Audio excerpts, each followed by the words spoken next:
Well, Christmas Eve. We're not poured yet, but we have nearly backfilled. We have our drainage there. The drainage goes all the way around. They've capped it there for now. But that's all filled in. They made a mistake that they need to cut this down 6 inches. They actually made a mistake on this in the pour. So they have to cut it down to fit the. Oh, they already cut it. Actually, they already cut it.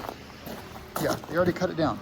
They had to cut this down. They had poured this up to higher level, but they need to cut it down to make room for the garage, because to give you 8.5-foot ceilings, they have to cut this back down. But yeah, they're gonna fill this next week.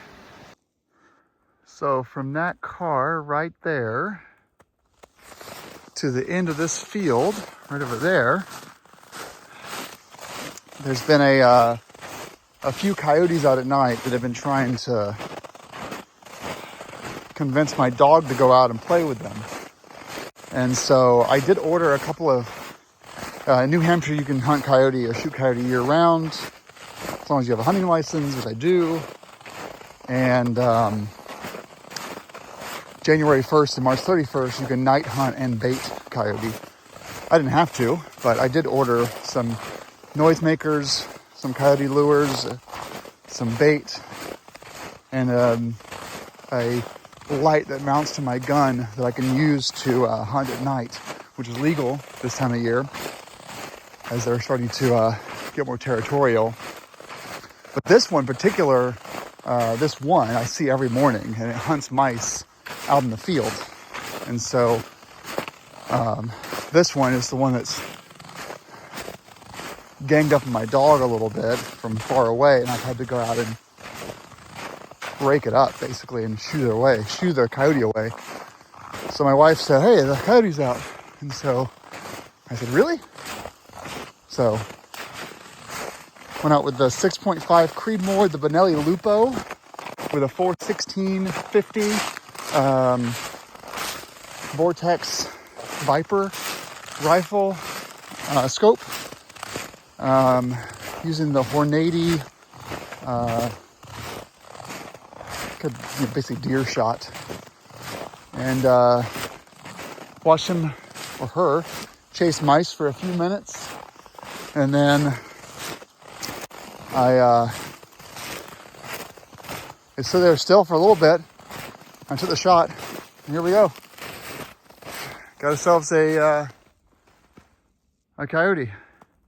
I gotta be honest, I haven't sighted in that scope in a while, but that is probably, I'm gonna guess, 350 yards, maybe 400 yards. I don't know how I got that shot off, I'll be honest. I frankly, it was actually over there originally.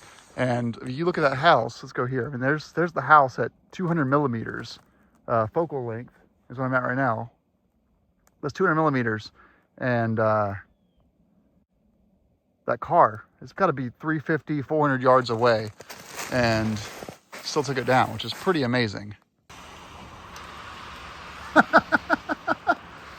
After 3 weeks, we have progress. I didn't record for 3 weeks because nothing had happened. I swear to God, it was like, it was Christmas Eve and then New Year's Eve and New Year's Day and Christmas Day, and there was ice storms and snowstorms. It was bad. So, here we are. Here's the update. So what they done is they put a bunch of rock down here. They started to backfill. That's already started. They put a lot of waterproof stuff down there. They also sprayed, as you can see, I think I put this video on this, and I'll put the video of this, but they've sprayed some sealant there, some rubber spray. And then the past 3 days, they started building this. It's raining.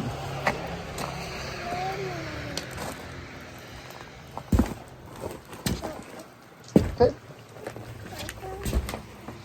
Here we go. Now that's ice, okay? So be careful when you're walking over here. It's icy. But so we have, this is going to be where our garage is. They've already cut this down. They cut that down 10 inches. They poured, yes it is. They poured that foundation too high there, the footings. So they had to come through with a saw and cut this down 10 inches. That's where, so you can see here, that's where when they pour the 4-inch slab, that's where they're gonna pour it on top of right there. So it'll be lower than our current house, since they're going to obviously dig all. I've heard this a million times. They're going to dig all this down as much as they can. So that's the concrete that used to be there. We're standing under your room, and so we're going to pour 4 inches of slab here. Matilda's room is up there. We started to take some of the stuff off of that. So this is when we bought this place, we covered it in siding. We covered over the wood with siding, vinyl. So we didn't re-side it. We just covered it up because of insulation reasons. But now this is obviously all going to come out and reframed up there. And then we're going to come straight back here. Matilda, I'm going to go back here, okay? You can stay there if you want to. And back there is going to be our bathroom. Above us is our bedroom. And then starting from about here forward will be Matilda's room. So 40 feet total distance. And obviously we're standing right now inside of my garage, of course. I was going to do some measurements for Heather, but honestly, I don't think I can actually measure right now because we haven't poured the slab yet. And they want to actually, what they want to do is it's going to be a short video because it's raining on us. What they want to do is they want to get the decking on first, tarp this space, heat this space, and then they're going to come in and pour the 4 inches of slab. That's the plan. But I still do think this is our step up back here to the back. Hi, you want to pick you up? Yeah. Okay. So it looks like we're 12 inches on center for these joists. Looks like 12 inches to me. And we're using 8-inch wide, so it's 2x8s for the support here. And looks like they're marrying them right into our old flooring over there. This is my room. We're under your room. Your room's going to be above us.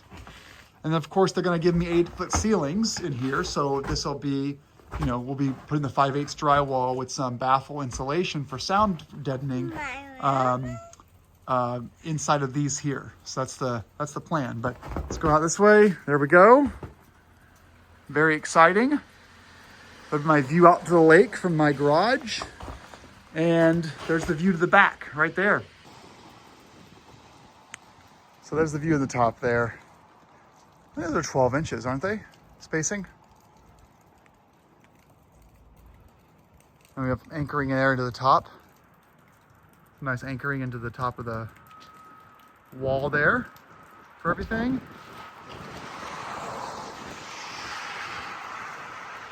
It's looking really good, actually. It's cool to see actually just how big this is going to make our house. This is a big expansion. And so clearly, next step is going to be ripping all this siding off these walls, getting all this stuff down to the framing, and then they're going to take the front of the house off and then rip the entire roof system off and then build everything up together. It's going to be a really, really exciting project. But Matilda's in the car. She's cold, so I don't want to keep it too much longer.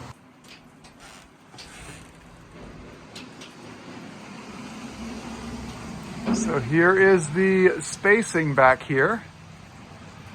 You can see how they have that like that, and this is all fastened in there. Looks really nice. You at-home experts can tell me how it looks. But yeah, pretty amazing. And here is the other side of the house.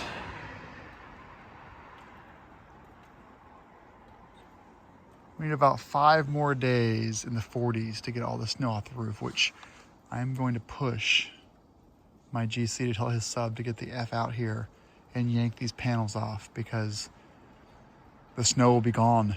We get at any point in January, we can get a foot of snow, and it would be ridiculous to not take advantage of yanking these panels off right now. And they could be actually taken off now, but it's actually a good time to mention, if you can see here. So see how that angle there is the bottom? Or they said yesterday or early in the video, magic of editing, that we're going to go from a truss system to a stick belt system. The design is actually to have the roof higher. The back will be the same height, but the front will be, you can't really tell it from here, but the front's actually a full 2 feet lower. That little area right there, the bottom. So what we'll do is we'll have this angle be actually a little bit sharper, ending 2 feet higher from that, where that, the eave touches the header there. So the roof itself will still be basically like this, but the front will have an extra, it'll be 8-foot ceilings. Right now, at the very front of the room, where those windows are up front, I have to crouch down. I'm 6'2", so it's like 5'7", 5'6" at the front of the room, and then it goes up to 8 feet ceilings, the midway point. And so what we're doing is making 8-foot ceilings the whole way across. And of course, this will be 8-foot ceilings too on the addition, and so the roof will basically be, completely even all the way across, which will be really good. It's like a Lego house, we've been doing so many weird things with it, but that's a good little view of just that roof line's going to change a lot. And then all the solar panels are going to move to the front. So it'll be, I think it's 28 or 32 panels. 3, 4, 5, 1, 2, 3, 4, 5, 6, 7, 8 on the rear. Those 8 on the rear are going to join the 24 or so that are on the front. And then we'll have the span go all the way across, which will just be much nicer to have it that way if we can. So, all right, well, that's probably it for this video. It's Saturday, no one's working today. They should be working today.